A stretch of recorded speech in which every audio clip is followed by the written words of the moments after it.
Okay, let's dive in. Trying to navigate the crypto space,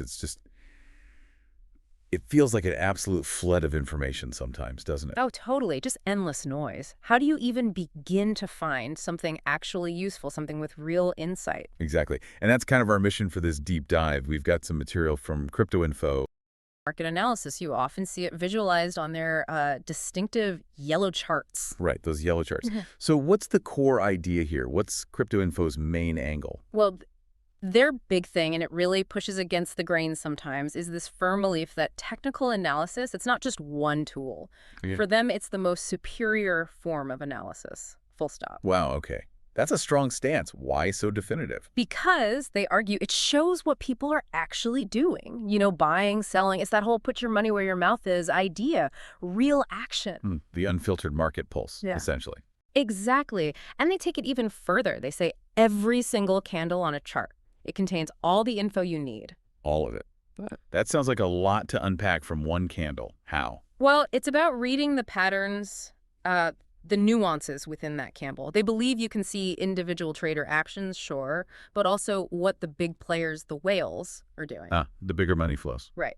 And maybe most importantly, where the so-called smart money is stepping in to buy or, get out. It's like a visual code if you learn to read it. Okay, so if the candles tell the whole story, what about everything else, like news headlines, company fundamentals? Yeah, crypto info is pretty dismissive there. They basically say news and fundamentals, great for flashy headlines, attractive clickbait. But not for trading. But for actual trading decisions, far less useful in their view, maybe Right. helpful in very small specific moments, but generally not really the core signal. So they're really focused on that direct market action. Absolutely, which also connects to another key point.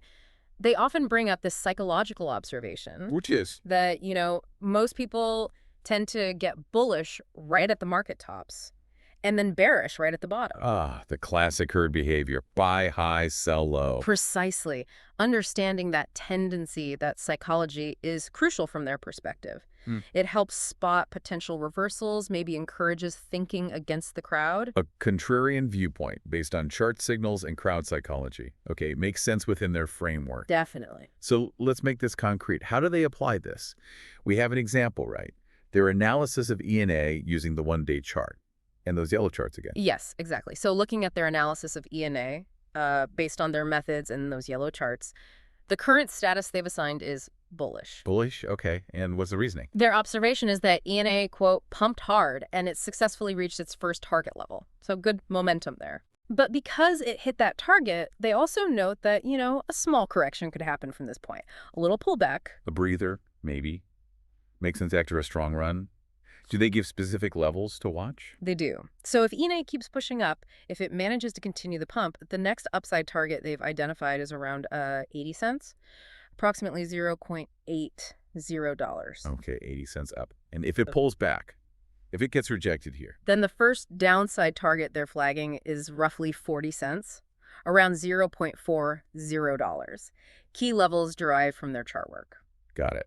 Upside near 80, downside near 40. Clear potential paths based on their technicals. Yeah. And if you sort of zoom out, it all comes back to their core philosophy, right? The Yeah. idea that the real market signals the truth of the market. From the charts. It's right there in the charts. Direct action, collective conviction, not the external stories or the hype. That's the crypto info perspective.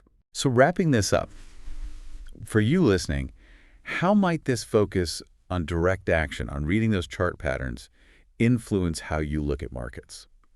Yeah, could focusing on something like these yellow charts, looking past the headlines, could that change your perspective on where the valuable information really is? Something definitely worth thinking about. We'll leave you with that thought until our next deep dive.